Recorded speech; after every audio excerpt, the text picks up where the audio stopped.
বর্তমানে যে স্টলটিতে দাঁড়িয়ে আছি সেটা হচ্ছে কুষ্টিয়া সুইটস। আপনারা জানেন আমার জন্মস্থান কিন্তু কুষ্টিয়া, আমি কিন্তু কুষ্টিয়ার মানুষ। তো সেই হিসেবে আমাদের এই কুষ্টিয়া সুইটসে কী কী পাওয়া যাচ্ছে সেগুলো সম্পর্কে আমি তাদের যেখানে যারা বিক্রেতা আছে তাদের সাথে কথা বলার চেষ্টা করি। আপু, আসসালামু আলাইকুম।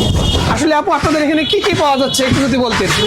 আমাদের এখানে কুষ্টিয়ার বিখ্যাত কুলফি মালাই, কুষ্টিয়ার বিখ্যাত তিলের খাজা, ঘি, নাড়ু, বড়ি, এগুলো সব পাওয়া যায়। এগুলো পাওয়া যাচ্ছে। দেখুন, আমার জন্মস্থান কিন্তু কুষ্টিয়াতে আমারও জন্মস্থান কুষ্টিয়া এবং আমি কুষ্টিয়ার মানুষ। তো কুষ্টিয়ার কুলফি মালাই অনেক বিখ্যাত। তো কুলফি মালাই ছাড়াও এখানে আর কি কি আছে একটু বলবেন। কুষ্টিয়ার তিলের খাজা সবচেয়ে বেশি বিখ্যাত। তিলের খাজাটা হ্যাঁ, আছে তিলের খাজা। আমাদের এখানে, গুড় পাওয়া যাচ্ছে, ঘি পাওয়া যাচ্ছে। এটা হচ্ছে লাল চিনি, হ্যাঁ। এটা হচ্ছে কফি নাট, কফি নাট, যেটা আমাদের একদম হোমমেড ভাবে বানানো হয়। এগুলো হচ্ছে নাড়ু, নাড়ু মানে অনেক রকমের তিলের- নাড়ু তিলের আছে। নাড়ু যেটা। হ্যাঁ, তিলের নাড়ু, আচ্ছা। নারিকেলের নাড়ু, হ্যাঁ। তারপরে তিসির নাড়ু, তিসির নাড়ু। আর এটা হচ্ছে আমাদের কুমড়ো বড়ি। কুমড়ো বড়ি। হ্যাঁ। হ্যাঁ, কুমড়ো বড়ি। তো এখানে কিন্তু অনেক আইটেম, অনেক সিগনেচার আইটেম পাওয়া যাচ্ছে। তো আপু, এই মুহূর্তে আপনাদের দোকানে মানে এই যে 3 দিন প্রোগ্রাম হচ্ছে, সব থেকে বেশি সেলিং প্রোডাক্ট কোনটা আপনার কাছে মনে হয়? কুলফি মালাই। কুলফি মালাইটা বেশি চলে। হ্যাঁ, বেশি আসলে sell দেখুন, হচ্ছে। কুষ্টিয়া কিন্তু বিখ্যাত হচ্ছে কুলফি মালাইয়ের জন্য। তো সেই হিসেবে কিন্তু আমাদের এখানে কুলফি মালাইটা অনেক অনেক পরিমাণে বেশি চলছে। তো এই যে এই পাশেও কিন্তু আমরা কুলফি মালাইয়ের একটা হাড়ি দেখতে পাচ্ছি। তো আমরা সেই হাড়িটা আপনাদের সরাসরি দেখানোর চেষ্টা করি।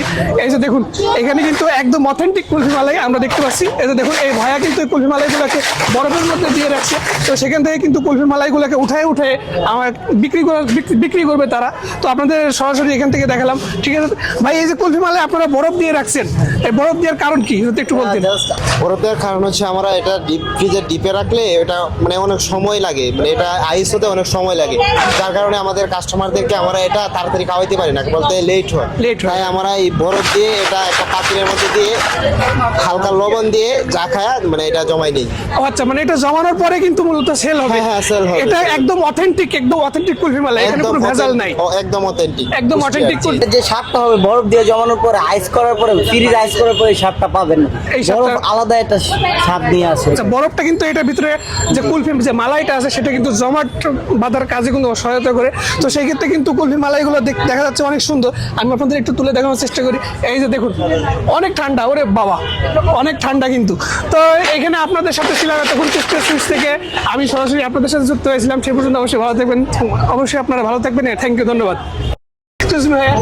আপনাদের এখানে কি কি পাওয়া যাচ্ছে এখন পর্যন্ত? মোস্ট সেলিং ফুড কোনটি যদি একটু বলতেন। মোস্ট সেলিং ফুড আসলে সবই আমার ভালো, সেল সবচেয়ে বেশি আমার পাটিসাপটা পাটিসাপটা। অ্যান্ড ইলিশ পিঠা, ইলিশ পিঠা, দুধ পুলি, দুধ পুলি, অ্যান্ড এটা বলে হাতে কাটা সেমাই, যেটা আমরা নষ্ট বলি দাঁড়িয়ে বাহাতো, অ্যান্ড সবচেয়ে বেশি ল্যাংচা অ্যান্ড সালাদ জিলাপি। সালাদ জিলাপি। ল্যাংচা। আচ্ছা, এখানে কিন্তু প্রাইসটা দেখুন, অনেক রিজনেবল প্রাইসে কিন্তু তারা এখানে বিক্রি করতেছে। তো আপনাদের এখন পর্যন্ত সব থেকে বেশি মনে হয় এই যে কদম পিঠা, এটা মনে হয় শেষ হয়ে গেছে। হ্যাঁ, এটা আমার স্টিমে দিয়েছে আর কি। ও আচ্ছা, স্টিমে দিয়েছেন।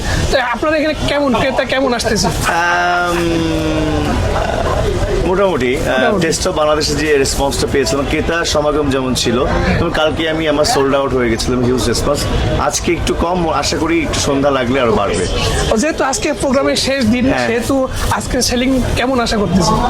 আমি তো ভালো, আমার জন্য ফুডটা শেষ হয়ে যায় এবং শেষ হয়ে যায়, হ্যাঁ। ইনশাল্লাহ ভালো কিছু হবে। আচ্ছা। আমি আশাবাদী মানুষ। আশাবাদী মানুষ। ওকে, ঠিক আছে, থ্যাংক ইউ ভাইয়া। এখানে কিন্তু একদম বাংলাদেশের মানে লোকাল যে আমাদের সিগনেচার আইটেমের পিঠাগুলো আছে সেগুলো কিন্তু তারা এখানে বিক্রি করতেছে। এই যে দেখুন, এখানে কিন্তু অনেক আইটেমের পিঠা তারা এখানে বিক্রি করতেছে। আর এখানে একজন ফরেনার, উনি এটা ট্রাই করলো। Sir, where are you come from? I come from Denmark. Denmark. Oh yes, Denmark is absolutely nice and wonderful country. So how do you feel to visit this local program? It's amazing. I mean, I haven't tried all of this food, but so far it's really great, and I hope to try more. Of course, you can try every Bangladeshi local food as you wish. Yeah, I've heard that some of it is supposed to be very spicy. Let's see. Okay, thank you, sir. Thank you, course. thank you. একজন foreigner, তিনি কিন্তু আমাদের সাথে এই মুহূর্তে কথা বললো। তিনি চেষ্টা করতেছেন যে এখানে যত লোকাল ফুড আছে, বাংলাদেশে যত লোকাল ফুড আছে, তিনি সবগুলোই মোটামুটি ট্রাই করবে বা ট্রাই করার চেষ্টা করতেছে। তো